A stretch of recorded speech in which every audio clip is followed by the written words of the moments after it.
Well, hi! It's mid-June. The studio has been getting a lot of use lately.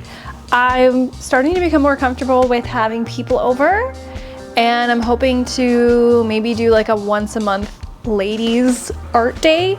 We shall see. I love hosting, but sometimes I think I overthink. As you can see, I have this cool wooden frame in the back that my friend Mary Evelyn brought over. She has been experimenting with making punch rugs, and it's been kind of cool to watch her learn. Welcome to the studio bathroom.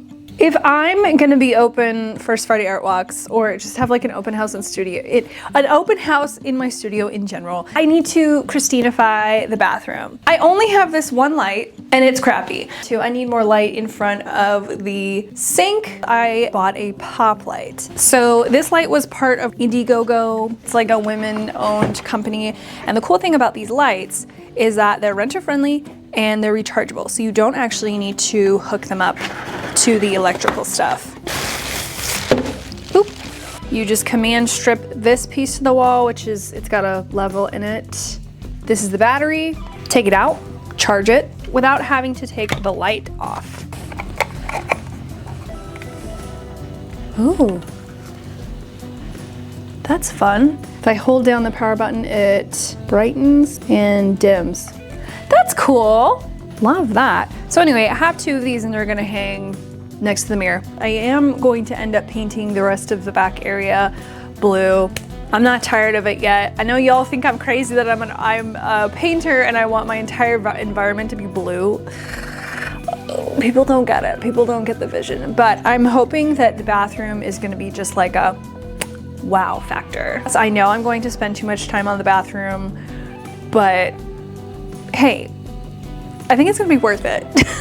I went through my basement and found these 1x1 tiles that I bought a few years back when the tile your table trend was really in. So I have a few of these left over. So what I was thinking is putting a strip of this, a little tiny like backsplash in between the sink and the mirror, and doing a colored grout. Now, I don't want to commit to buying like colored grout because you can't just like go to Lowe's and buy it. You have to special order it online.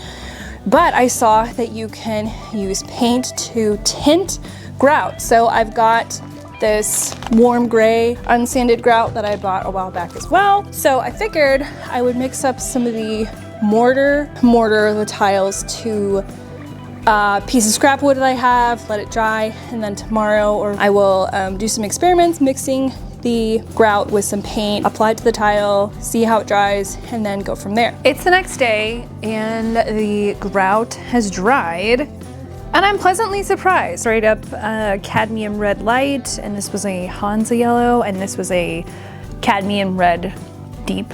And the color is not off at all. I'm really surprised. This looks really good. Obviously, like, I did not spend the time to just mix it really, really good. This is just simply a test to see, you know, how it cures, how it looks. If I was using this on like a table or a countertop or like in a space where, you know, that's like not a bathroom, this tile is like never gonna be touched. So I'm not necessarily worried about the grout not holding up over a long period of time.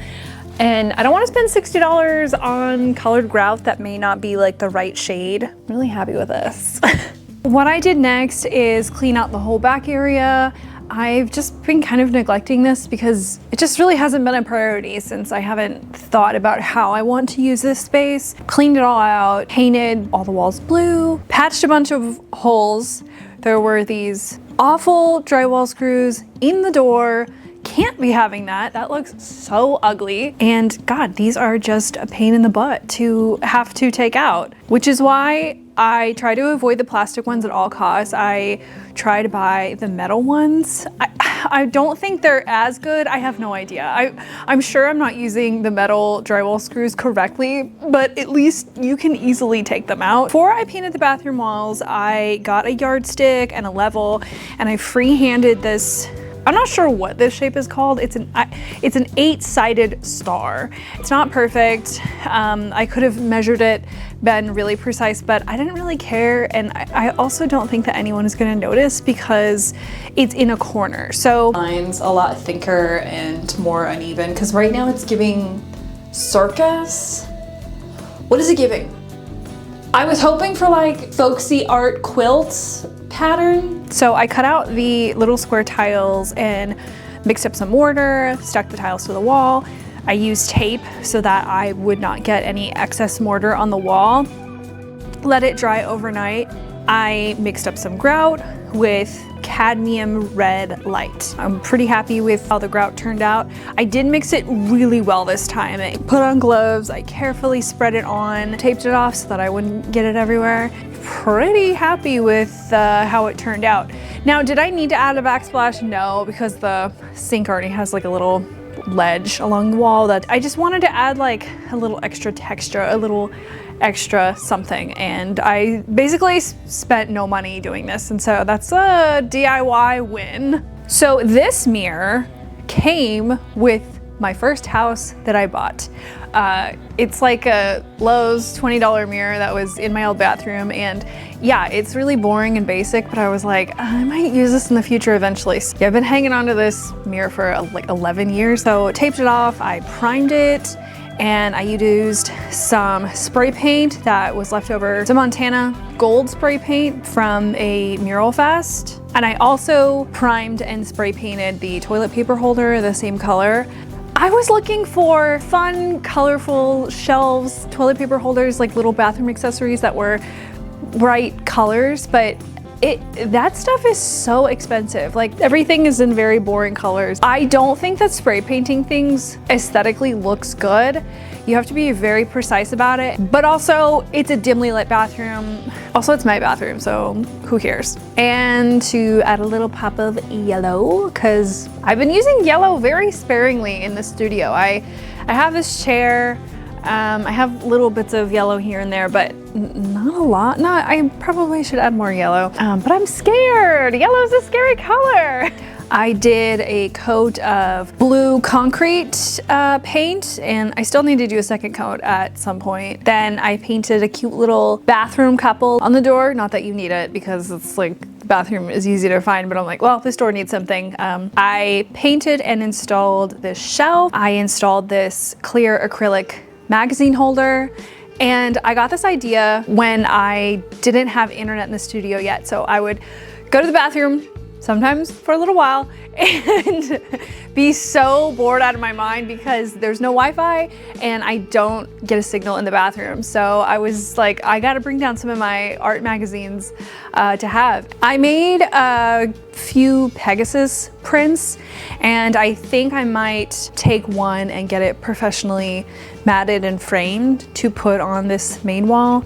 But in the meantime, I'm just gonna hang up my Seraphim's quiver piece. I made this art piece like 2 or 3 years ago, and I don't really have a home for it right now, so it's gonna live in the bathroom for now. And last but not least, I'm hanging up this incredible painting commissioned by fellow artist, peer, and YouTuber Shelby Criswell. I wanted to start collecting little pieces of art to then put in the bathroom. There's like not a whole lot on the walls right now, but it will grow. It'll be a very maximalist, very overstimulating bathroom at some point. One little piece at a time. But I sent them a picture of my house and all the things in the yard, and I said, can you do a painting of my house?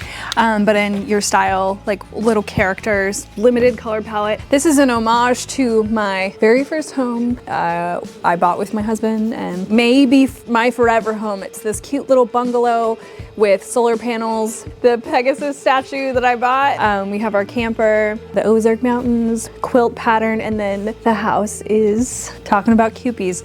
So I love this piece so much, and it's very, gonna be very sentimental. Thank you, Shelby, and I will treasure this painting forever.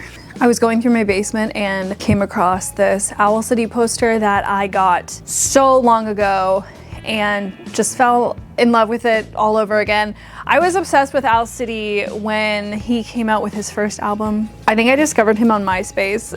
Loved his first few albums. They're very nostalgic, and I had bought tickets to see him, and it was at a very difficult time in my life. I wanted to bring my little sister, and at the time my dad and I were kind of estranged, going through a really hard time, and he wouldn't let my sister go, which was really sad. Got in, all of the posters were sold out, and I was really devastated. Poster is not from that particular concert, but it is from the same tour, and so I went ahead and got on eBay and bought one, and the colors absolutely perfect. It's in a frame that I made years ago, and so I just repainted the frame, and now it lives in my bathroom. And honestly, I haven't kept up with Al City's music. Like, I think he's like problematic now. I have no idea. I just loved his music back in the day. And that being said, thank you so much for watching this video, and hopefully I'll come out with post another one here pretty soon. I have so much footage, but editing videos is